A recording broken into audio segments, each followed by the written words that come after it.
Assalamualaikum warahmatullahi wabarakatuh. Saya Rizky Ilham Rifta Febrianto dari Teknik Elektro.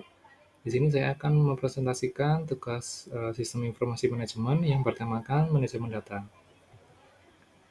Apa itu manajemen data? Lalu apa hubungannya dengan bidang manajemen informasi yang lebih luas? Pertama adalah tepat untuk membedakan antara ketentuan data dan informasi. Data adalah fakta mentah. Kata mentah digunakan untuk menunjukkan bahwa fakta belum diproses untuk mengungkapkan maknanya. Menurut Rob and Cornell di tahun 2000. Informasi adalah data yang diproses yang menjadi dasar pengambilan keputusan. Para manajer biasanya paling sedikit menghabiskan 80% waktu mereka secara aktif untuk bertukar informasi ketika mereka menghadiri rapat, berbicara di telepon, membuat surat dan memo, menerima dan mengirim email, dan menerima laporan. Dengan demikian, informasi dapat digambarkan sebagai media yang menyatukan organisasi. Itulah sebabnya mengapa informasi begitu penting dalam sebuah organisasi atau perusahaan atas dasar sebagai berikut. Yang pertama, keberhasilan bisnis tergantung pada pencapaian tujuan. Yang kedua, pencapaian tujuan tergantung pada keputusan yang sehat. Dan yang ketiga, keputusan yang baik bergantung pada informasi yang baik. Oleh karena itu, dapat disimpulkan bahwa mengelola informasi sebagai sumber daya adalah kegiatan manajerial yang penting. Manajemen sebagai sumber daya perusahaan dengan menerapkan prinsip-prinsip manajemen yang baik, termasuk perencanaan, pengorganisasian, pengembangan, dan kontrol atas data dan informasi. Mengintegrasikan orang-orang, perangkat keras, perangkat lunak, dan sistem, mengubah data menjadi informasi, dan memanfaatkan informasi secara etis dalam pengambilan keputusan untuk pencapaian tujuan. Menurut Lessing dan Skipper tahun 2001. Mengapa manajemen data begitu penting? Data dianggap sebagai sumber daya yang berharga bagi organisasi modern dengan akses ke banyak data dan berbagai tipe data yang berbeda.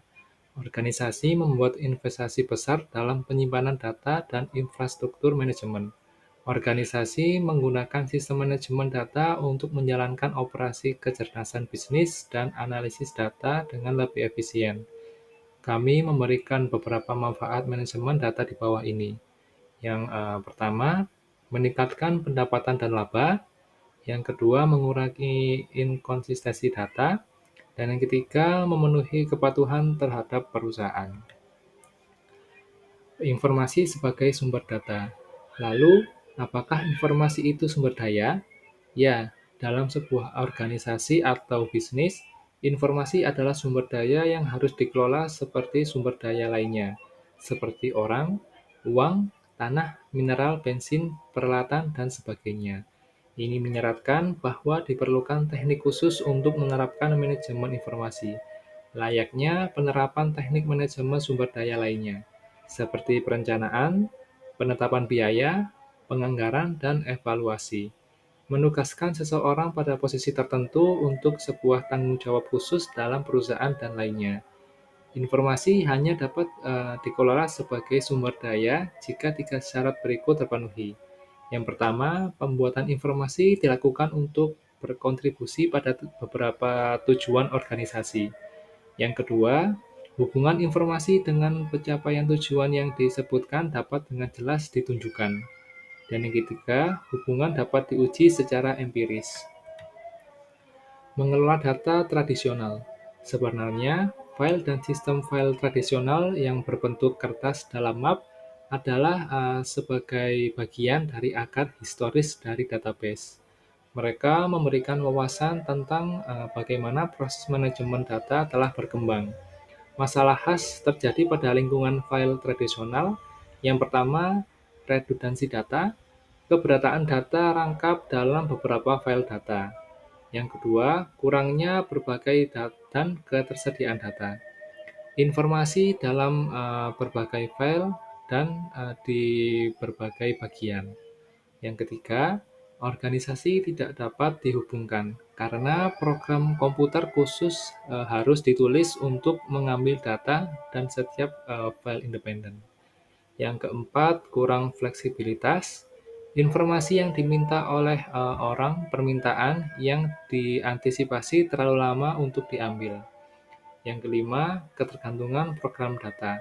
Setiap perubahan dalam data memerlukan perubahan di semua program yang mengakses data. Yang berikutnya, kepemilikan data yang tersebar. Lebih dari satu file data memiliki informasi yang sama dalam format yang berbeda. Selain itu, tidak selalu jelas siapa yang memiliki data dan dengan demikian siapa yang memikul tanggung jawab untuk integritas dan pemeliharaannya. Yang berikutnya, kebingungan data.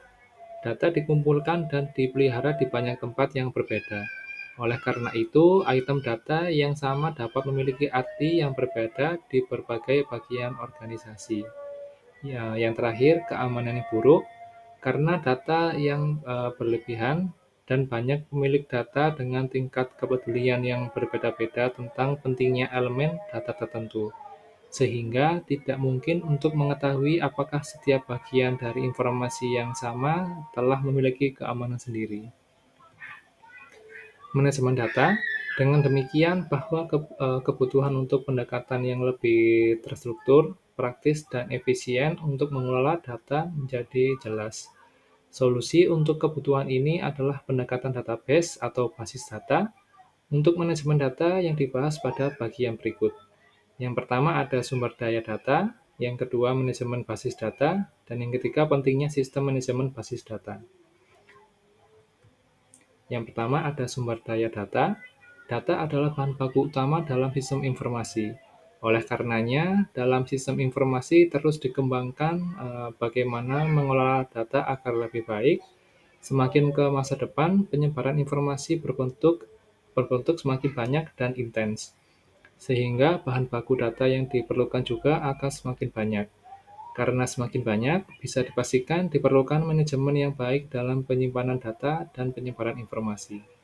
Data walaupun berupa digital, namun mereka bisa dalam banyak bentuk. Saat ini, data yang disimpan atau dikelola tidak hanya dalam berbentuk teks atau file, namun juga dalam bentuk gambar, video, maupun suara.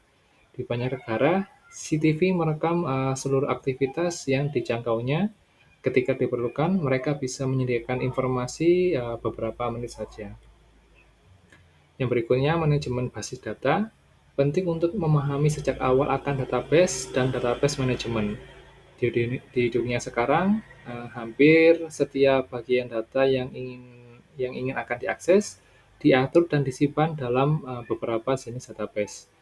Pertanyaannya bukanlah haruskah saya menggunakan database, melainkan database apa yang harus saya gunakan. Meskipun banyak orang tidak mempunyai keilmuan dalam desain data, namun mau tidak mau mereka semua akan menghabiskan sebagian besar waktunya untuk mengakses data dalam berbagai basis data. Sebuah database dapat terdiri dari satu atau lebih bahkan ribuan tabel. Dengan desain tabel yang baik, maka pencarian data akan semakin efisien dan cepat. Yang ketiga, pentingnya sistem manajemen basis data. Sebelum mengetahui pentingnya sistem manajemen basis data atau database management system atau yang disingkat DBMS dapat dipahami, perlu mendefinisikan istilah basis data dan sistem. Database atau basis data dapat digambarkan sebagai kumpulan data yang terintegritas. Kumpulan data ini disusun untuk melayani banyak aplikasi secara efisien dengan memusatkan data dan meminimalkan data yang berlebihan. Suatu sistem adalah sekelompok komponen yang independen tetapi berinteraksi atau saling terkait, yang terdiri dari keseluruhan yang bersatu dan bekerja bersama menuju tujuan bersama dengan menerima input dan dalam proses konversi terstruktur menghasilkan output yang diperlukan, menurut Lessing dan Scriber tahun 2001. Dari dua definisi di atas, bisa disimpulkan bahwa sistem basis data atau database system adalah kumpulan data di mana data diorganisasikan melalui proses konversi terstruktur untuk menghasilkan output yang diperlukan. Sistem basis data adalah organisasi data itu sendiri, perangkat keras tempat data berada, Perangkat lunak yang mengontrol penyimpanan dan pengambilan data, dan pengguna diri. Lebih lanjut, keunggulan sistem basis data sebagai berikut. Yang pertama, redundansi dapat dikurangi. Yang kedua, inkonsistensi dapat dihindari. Yang ketiga, data dapat dibagikan. Yang keempat, standar dapat ditegakkan. Yang kelima, pembatasan keamanan dapat diterapkan. Yang keenam, integritas dapat dipertahankan. Dan yang terakhir, persyaratan yang saling bertentangan dapat seimbang. DBMS bertindak sebagai antarmuka atau interface antara program aplikasi dan file data fisik. DBMS meringankan programmer atau pengguna akhir dari tugas mengelola data tersebut, memahami di mana dan bagaimana data sebenarnya disimpan. Karena data adalah bahan baku penting dari mana informasi berasal, maka beberapa alasan di bawah menjawab mengapa DBMS penting dalam masyarakat berbasis informasi. Yang pertama, karena data sangat penting, kita harus memiliki cara yang baik untuk mengelola data tersebut. DBMS membantu membuat manajemen data jauh lebih efisien dan efektif daripada sebelum DBMS menjadi kenyataan. Yang kedua, DBMS dapat diberi instruksi atau diprogram sehingga memungkinkan untuk menghasilkan jawaban cepat atas permintaan penyediaan data atau informasi ad hoc.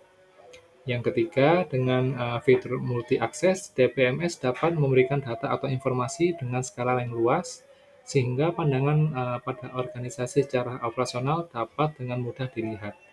Dan yang terakhir, tempat penyimpanan menjadi lebih hemat dan lebih abadi dibanding penyimpanan dalam bentuk hard copy. Terima kasih, demikian presentasi dari saya. Assalamualaikum warahmatullahi wabarakatuh.